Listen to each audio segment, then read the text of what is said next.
Day 16. Responsibility is how you control your response. Intentionally homeless, December 21st. Intentionally homeless rating, 3.1.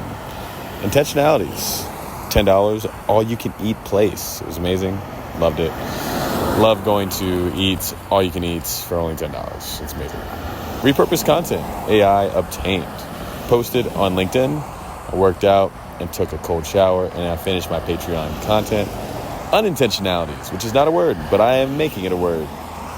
For the past couple journal entries, the journal diaries, I've been putting homeless shit, homeless problems, and unintentionalities just sounds the best, even though it's not a word, but it will be a word now. All my important documents lost. Washed portable tent and laundry. I don't know if that's intentionality or unintentionality. It just seems so homeless to wash your portable tent, even though it's a fucking interesting moment. But regardless, homeless guy pulls up to my tent. I wake up not realizing what day it is on this intentionally homeless grind. I'm thinking in my head, I have my first Rover booking, which is the dog sitting service, which is for $300, and I also stay at his place. As I said before, that imposter syndrome is hitting at a high level at this point. It's coming from my deep-rooted insecurity from the whole year and a half of me having to come truthfully with oh shit, what did I say? My deep-rooted insecurity from the whole year and a half of me having come truth with my herpes incident, and after that. And you're probably asking, why is my herpes incident relevant? Well, not only the genital herpes truth, but I feel I am letting others be responsible for the way I choose to do my intentionally homeless journey. Responsibility comes from you controlling the way you respond and growth in your ability to respond. My response to that is, I don't give a fuck about the claps I get or people shitting on me for this. I don't care what others want to see, how I live my life, and why, because I have the controller to my life. I am the one in the driver's seat, not sitting in the passenger. I am creating the rules. To make this all make sense, I won't be intentionally homeless for the 8 days I stay at this guy's house for the Rover booking, and it will start back up once I'm done. The same way I did the four days I went to my boy's graduation in North Carolina and stayed in an Airbnb. I am on this journey to have more time, money, and energy to go all in on the jungle story. To make social media my driving force and have life experience on top of that. So if I have an opportunity to live it the fuck up, to learn more about myself and create context for my life, I'm doing so. Then going back to the intentionally homeless grind. No more imposter syndrome. I pack up all my stuff and start heading to the USPS mail office to receive a package with important documents. These were mailed from a CEO of Easy Float. It's a self-deprivation tank. The CEO of Easy Float, which is a self-deprivation tank facility that takes away all your senses, and you float in this salt pool for an hour and a half. Dope experience, but I did a few months back and left $200 in the folder, along with a copy of my birth certificate, Social Security, and my ID. And all this was like paper copies of all these things. So pretty much my whole life in this folder was there. And so he sent it to me, and I'm going to retrieve it now at the post office. I take the bus and finally get there to only be told that some dude named Ray signed off for it, and USPS can't take packages from UPS. I still don't know if that's the case. Checkmate me if that is. I'm not sure. But it got lost in the sauce. Sum it up, it got lost in the sauce. And there's nothing I can do. I took the loss. I went to this $10 all-you-can-eat pizza place called Peter Piper Pizza. Found a way to repurpose all my content through one post on all social media platforms with this AI tool. Made a post on LinkedIn while I was and still unsure if I'm going to be putting my energy towards it, because I don't really know what to do with LinkedIn and the content I have. But I changed my name to Jungle Jay on LinkedIn, so there it is. If I'm not committed now, then I don't know what would tell you I'm committed.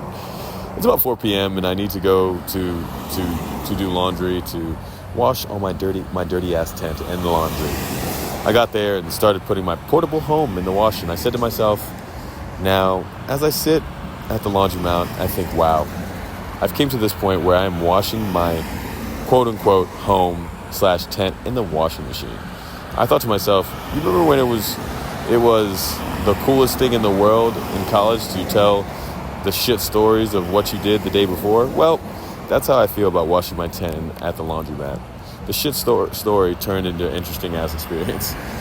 I think if I could afford the extra weight to have a mini vacuum just to vacuum the inside, but I don't.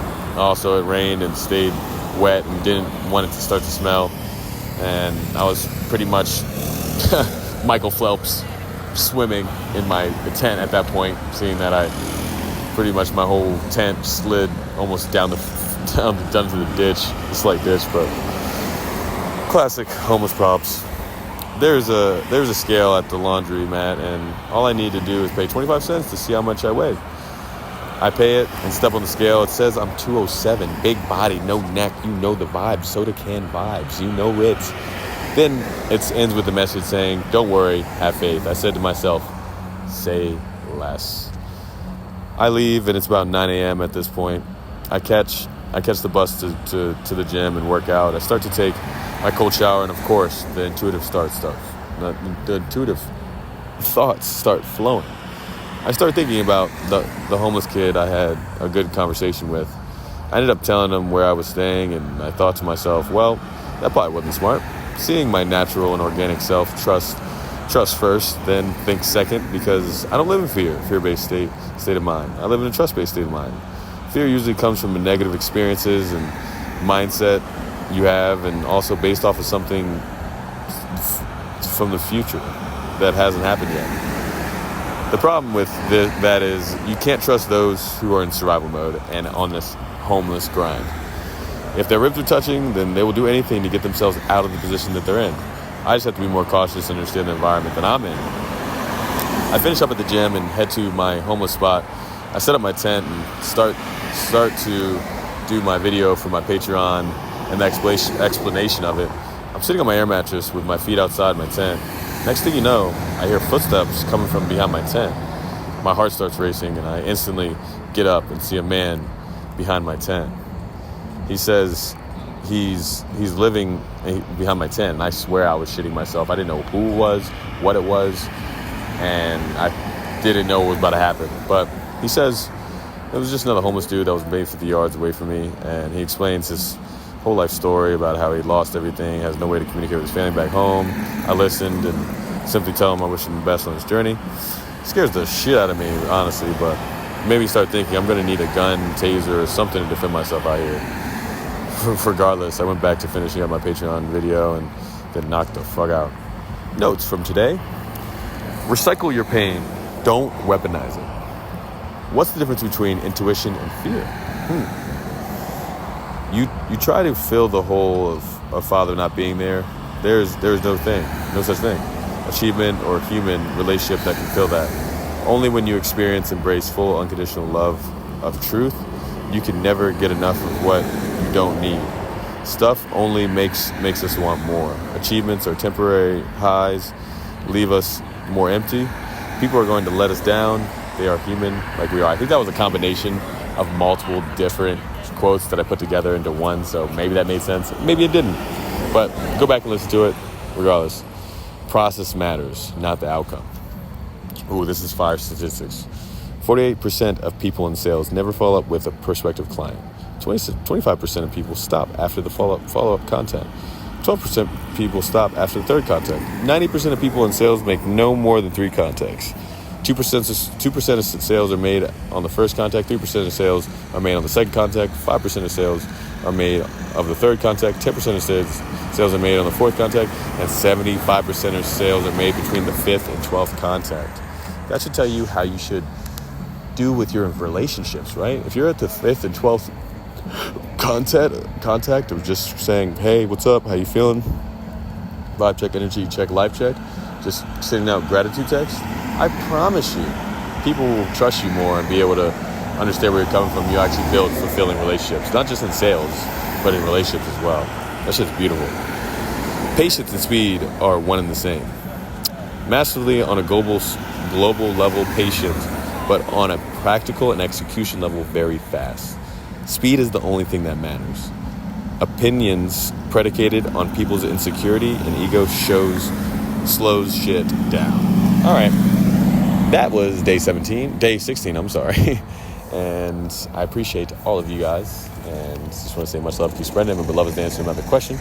And we're changing the world person at a time, bringing stories to reality and solving the oppression that's going on, monogamy, relationships, and just changing the mindsets of the people. And I'm excited for what's to come. Appreciate y'all listening. Much love. Deuces.